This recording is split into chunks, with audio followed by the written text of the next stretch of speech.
Have years good morning. Welcome to profit master dot in. ఇవాళ ప్రధాన దినపత్రికలు అలాగే వెబ్సైట్స్లో top business headlines ఒకసారి చూద్దాం. ముందుగా అమెరికన్ మార్కెట్స్లో మళ్ళీ కొద్దిగా కొనుగోళ్ల మద్దతు మనకు కనిపించింది. గత వారం అంతా కూడా తీవ్ర అనిశ్చితిని ఇబ్బందిని ఎదుర్కొన్న అమెరికన్ మార్కెట్స్లో నిన్న మళ్ళీ కొద్దిగా రీబౌండ్ చూసాం. డౌ జోన్స్ ఆల్మోస్ట్ 0.76% మేర, అలాగే S&P 500 1.61% మేర, నాస్డాక్ 2.55% మేర నిన్న లాపడం మనం గమనించవచ్చు. సో గేమ్ స్టాప్ ఏదైతే ఇబ్బంది పెడుతుందో అది కొద్దిగా పాస్ తీసుకున్నట్టే ఉంది. ఎందుకంటే గేమ్ స్టాక్లో మళ్ళీ కొద్దిగా కాదు, నిన్న డీప్ కరెక్షన్ కూడా స్టాక్లో రావడం చూసాం. ఆల్మోస్ట్ ఒక 35% వరకు నిన్న ఒక్కరోజే సెల్లింగ్ కనిపించింది. సో దానివల్ల మేబీ ఇంకక్కడ ఈ మ్యానియాకు ఒక బ్రేక్ పడినట్టే ఉంది అని చెప్పి మనకు క్లియర్ కట్గా అర్థమవుతుంది. సో అందుకని మేబీ దీని వరీస్, దీని టెన్షన్స్ ఇక పెద్దగా మార్కెట్స్ని ఇబ్బంది పెట్టేవిగా ఉండేటి ఏం కనిపించట్లేదు. సో ఈ మ్యానియా ఏదైతే తగ్గడంతో ఒక్కసారిగా మళ్ళీ రెగ్యులర్గా బిజినెస్ మీద కాన్సన్ట్రేషన్ చేస్తున్నాయి అమెరికన్ మార్కెట్స్. అందుకని సో డౌ జోన్స్లో మళ్ళీ ఈ స్థాయిలో మనకి జంప్ కనిపిస్తుంది. అండ్ మన మార్కెట్స్ విషయానికి వచ్చినట్టయితే, సో మన మార్కెట్స్ నిన్న బడ్జెట్కి ఫుల్ లెంత్ థమ్స్అప్ చెప్పాయి, చీర్ చెప్పాయి. ఎందుకు నిన్న మార్కెట్స్ అంతగా పెరిగాయి అంటే ఈ బడ్జెట్ మీద చాలా ఎక్స్పెక్టేషన్స్ ఉన్నాయి. నిర్మలా సీతారామన్ గారు కూడా చాలా క్లియర్గా చెప్పారు. గతంలో ఎప్పుడూ లేని విధంగా 100 ఏళ్లలో ఒకసారి ప్రవేశపెట్టి ఇలాంటి బడ్జెట్ని తీసుకొస్తామని చెప్పి. అయితే నిజంగా ఆమె 100 ఏళ్లలో లేని బడ్జెట్ని తీసుకొచ్చారంటే మాత్రం దాన్ని మనం ససేమీర అంగీకరించలేం. No news is good news అంటాం. అంటే పెద్దగా ఏది ఇబ్బందులు లేకుండా సాఫీగా సాగిపోయిన బడ్జెట్ ఇది. బిగ్ బ్యాంగ్ ప్రకటనలు కానీ లేకుంటే హంగు ఆర్భాటాలకు పోకుండా సింపుల్, స్ట్రైట్ అండ్ స్వీట్, సూటిగా సుత్తి లేకుండా బడ్జెట్ చెప్పడం, బడ్జెట్ని ప్రజెంట్ చేయడము, అలాగే ఎక్కువ హంగు ఆర్భాటాలకు లేకుండా సో కొత్త ట్యాక్సులు కానీ మళ్ళీ కొత్త సెస్సులు కానీ ఇలా ఏవి లేకుండా సింపుల్గా బడ్జెట్ను ప్రకటించడం అనేది సో మార్కెట్స్ని చాలా ఆకర్షించాయని చెప్పుకోవచ్చు. ఎఫ్పిఐస్కి కొద్దిగా డివిడెంట్కి సంబంధించి న్యూస్ కూడా వాళ్ళకు కలిసి వచ్చిన అంశంగా చెప్పుకోవచ్చు. స్పెండ్ ఇట్ లైక్ సీతారామన్ అన్నారంటే బెండ్ ఇట్ లైక్ బెకామ్ అన్నట్టుగా. So spend it like Sitharaman అంటే అప్పు చేసైనా పర్వాలేదు, మనం గ్రోత్ ఇంజన్ని పట్టాలు ఎక్కించాలి అన్న ఏకైక లక్ష్యంతో ఇన్ఫ్రాస్ట్రక్చర్కు బిగ్ బ్యాంగ్ కేటాయింపులు చేశారు. సో కొత్త రోడ్ ప్రాజెక్ట్స్ అనుకోవచ్చు, ఇన్ఫ్రాస్ట్రక్చర్ ప్రాజెక్ట్స్ ఎక్కడైనా అనుకోవచ్చు. ఇవన్నీ మళ్ళీ ఎకానమీ ఇంజన్ని ఫుల్ లెంత్లో రీఛార్జ్ చేసేందుకు అవకాశం ఉంటుంది. కాబట్టి స్పెండ్ అన్న మంత్రం మార్కెట్స్కి బాగా కలిసి వచ్చింది. అలాగే పిఎస్యూ బ్యాంక్స్ అంటే బ్యాంక్స్కి విషయంలో వచ్చినట్టయితే నిన్న బ్యాంక్ నిఫ్టీ ఎవరు ఊహించిన విధంగా ఆ స్థాయిలో మనకి లాభపడింది.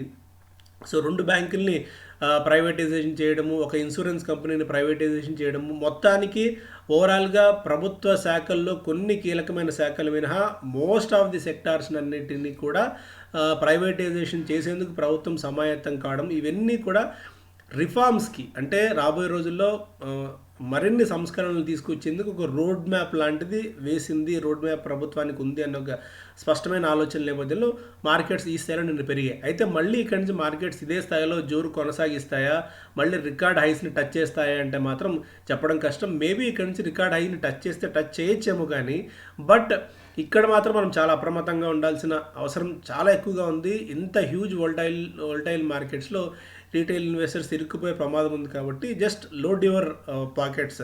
సో మార్కెట్స్లో ఇన్వెస్ట్ చేసేందుకు ఇక రెడీ అవ్వండి. ఎందుకంటే బడ్జెట్ కూడా మేజర్ బడ్జెట్ అయిపోయింది, ఇన్ఫ్రాస్ట్రక్చర్కి మంచి బూస్టింగ్ వచ్చింది. అండ్ ఖర్చు కూడా ప్రభుత్వం అంటే ఒకప్పటిలా కాకుండా కన్జర్వేటివ్ మోడల్లో కాకుండా అగ్రెసివ్ మోడ్లో ప్రభుత్వం కూడా వెళ్తుంది. కాబట్టి మనకి ఇంటర్నేషనల్గా కూడా సపోర్ట్ ఉంది. కాబట్టి సో చాలా ఫ్యాక్టర్స్ మనకి ఇక్కడ పాజిటివ్గా కనిపిస్తున్నాయి. మార్కెట్స్ ఇక్కడ నుంచి కూడా దూసుకుపోవచ్చు. కాకపోతే ఎంట్రీ ప్రైజెస్ చాలా ఇంపార్టెంట్. ఎంత గొప్ప స్టాక్ అయినా సరే మనం ఎంట్రీ ప్రైస్ రాంగ్ ఎంట్రీ అయ్యామంటే మాత్రం మనకు రిటర్న్స్ రావు, లాభాలు రావు. అందుకని just load your pockets, load your guns. So మంచి ఆపర్చునిటీ వచ్చినప్పుడు మనం పిక్ చేసుకుందాం. బట్ ఇప్పుడే జంపిన్ అయిపోయి అగ్రెసివ్గా స్టాక్స్ కొంటే మాత్రం మీకు అంత గొప్పగా ప్రయోజనం ఉండకపోవచ్చు అనేది సో మేము అనుకుంటున్నమాట. సో ఎకనామిక్ టైమ్స్ ఫస్ట్ పేజీలో చూస్తే spend it like Sitharaman. So 20 gun salute దొరికింది ఇండస్ట్రీస్కి. బౌన్స్ బ్యాక్ 8% పోతే ఆల్మోస్ట్ 5% దాకా నిఫ్టీ రీబౌండ్ అయింది. బ్యాంక్ నిఫ్టీ లైఫ్ టైమ్ హైస్ని టచ్ కూడా చేసింది. సో ఇక చాలా అంశాలు అంటే ఎకనామిక్ టైమ్స్లో చాలా క్లియర్గా వివిధ రంగాల గురించి క్లియర్ కట్గా ఇస్తూ వచ్చారు. Infra, jobs focused. ఇప్పుడు ఎఫ్ఎంసీజీ ఇన్ ఫాస్ట్ లేర్.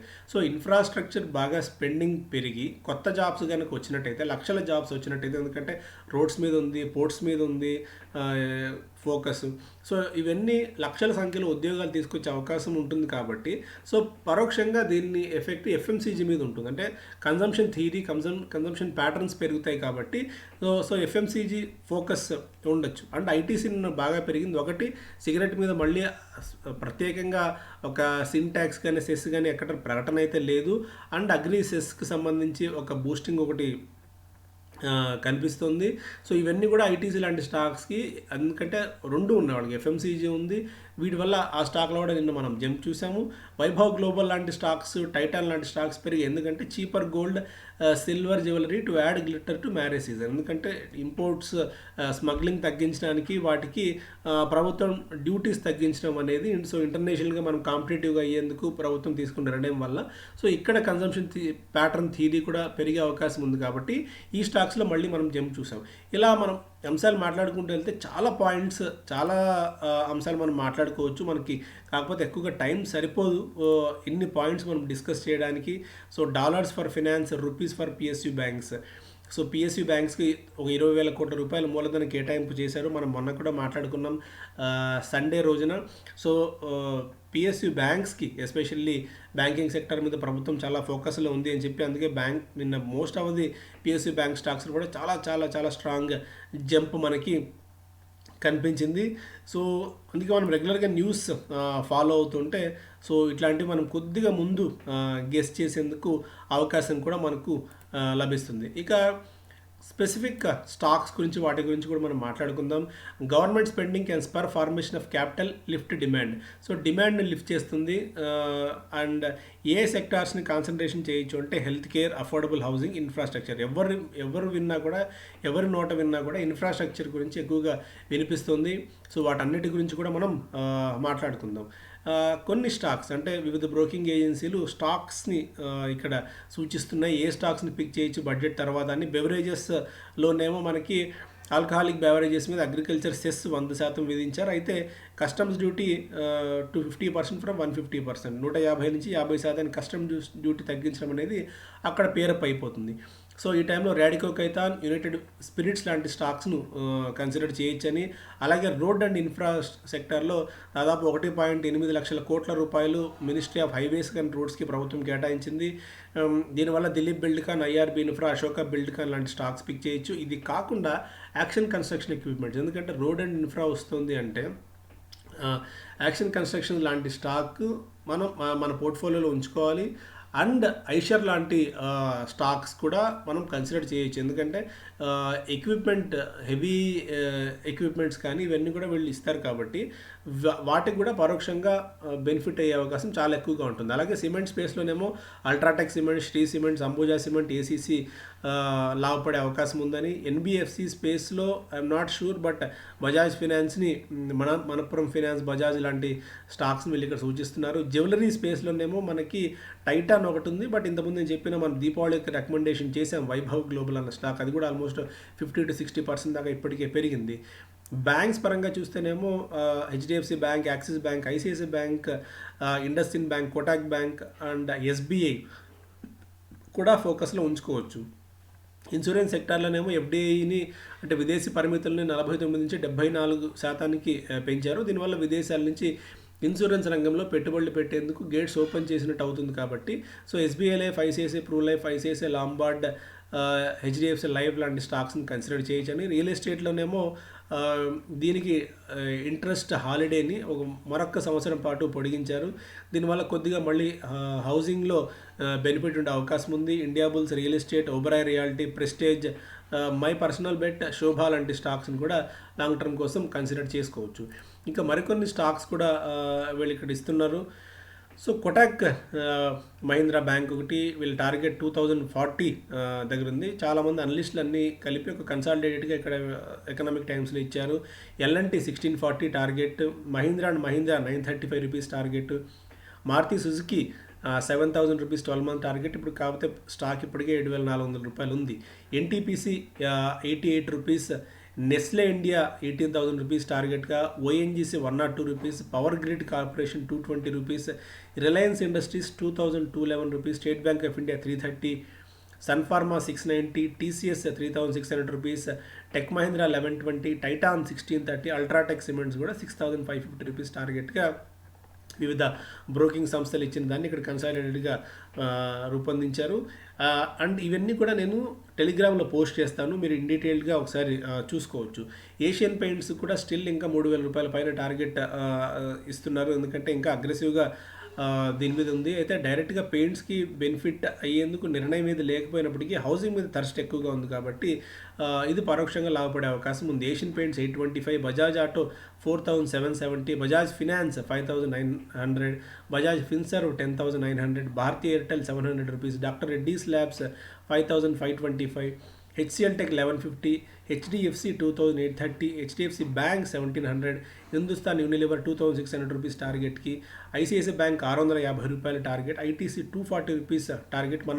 మనం కూడా వెల్త్ క్రియేటర్స్లో స్టాక్ని గతంలో రికమెండ్ చేసాం. సో అక్కడప్పుడు కొద్దిగా డిప్ వచ్చింది కానీ మళ్ళీ చాలా ఫాస్ట్గా రీఛార్జ్ అవుతోంది ఈ స్టాక్స్. ఇలాంటి క్వాలిటీ స్టాక్స్ మనం వెల్త్ క్రియేటర్స్లో రికమెండ్ చేస్తున్న సంగతి మీకు పదే పదే ఎందుకు చెప్తున్నామంటే, సో ఎంత క్వాలిటీ స్టాక్ అయినా మనం రైట్ టైంలో కనుక ఎంటర్ అయితే బెనిఫిట్ ఉంటుంది. ఇండస్ఇండ్ బ్యాంక్ 1170, ఇన్ఫోసిస్ 1610 రూపీస్ వరకు టార్గెట్ ఇస్తున్నారు. సో బిజినెస్ స్టాండర్డ్ చూస్తేనేమో budget bets big on growth. So గ్రోత్ని మళ్ళీ పట్టాలెక్కించే ఏకైక లక్ష్యంతో ఈ బడ్జెట్ రూపకల్పన సాగింది కాబట్టి మార్కెట్స్ అండ్ కార్పొరేట్ సెక్టార్ కూడా దీనికి థమ్స్అప్ చెప్తుంది. And order flows seen rising for infra firms, auto demand may surge. So ఇదే మనం ఆల్రెడీ డిస్కస్ చేసాం కాబట్టి ఇన్ఫ్రా థీమ్ బాగా ఎక్కువగా ఫోకస్లో ఉండబోతోంది. And FDI cap hike in insurance May set cash registers ringing. So Deepak Parekh గారు చెప్తున్నారు, హెచ్డిఎఫ్సి చైర్మన్. ఎఫ్డిఐ పెంపు అనేది ఇన్సూరెన్స్ సెక్టార్లో చాలా బెనిఫిట్ కాబోతుంది, చాలా పెద్ద ఎత్తున డబ్బులు రాబోతున్నాయని. గతంలో ఆయన జపనీస్ కంపెనీస్తో మాట్లాడినప్పుడు వాళ్ళందరూ ఇండియన్ మార్కెట్లో అట్లీస్ట్ 15% ఈ సెక్టార్లో ఇన్వెస్ట్ చేసేందుకు సంసిద్ధంగా ఉన్నారు అని చెప్పారు. సో ఈ సెక్టార్ కూడా చాలా యాక్టివిటీ బిల్డప్ కాబోతుంది. మనం కూడా గతంలో అనేక సందర్భాల్లో ఇన్సూరెన్స్ సెక్టార్ గురించి పదే చాలా సందర్భాల్లో కూడా మనం సూచించాం. ఇక FPS granted breather on dividend taxation. So ఈ డివిడెండ్ ట్యాక్సేషన్లో కొన్ని మార్పులు చేయడం ఓవర్సీస్ ఇన్వెస్టర్స్కి కలిసి వచ్చే అంశం. వాళ్ళకి దాదాపు the finance act 2020 has clarified that withholding tax rate of 20% plus surcharge and cess be applied for dividends paid to non residents. So ఇక్కడ వీళ్ళకి ఒక 5% నుంచి ఒక 15% వరకు కలిసి వచ్చే అవకాశం ఉంటుంది కాబట్టి సో ఎఫ్పిఎస్ కూడా ఇది ఒక బ్రీతర్ లాంటి అంశం అని చెప్పి ఓవరాల్గా అనిపిస్తుంది. సో ఇంకా చాలా స్టాక్స్కు చాలా అంశాలు ఉన్నాయి, బట్ మనకు టైం సరిపోదు కాబట్టి సో చాలా అంశాలు చాలా ఇన్ డీటెయిల్డ్ అనాలిసిస్ని నేను టెలిగ్రామ్లో పోస్ట్ చేస్తాను, ఖచ్చితంగా చూడండి. So thank you so much, have a great day.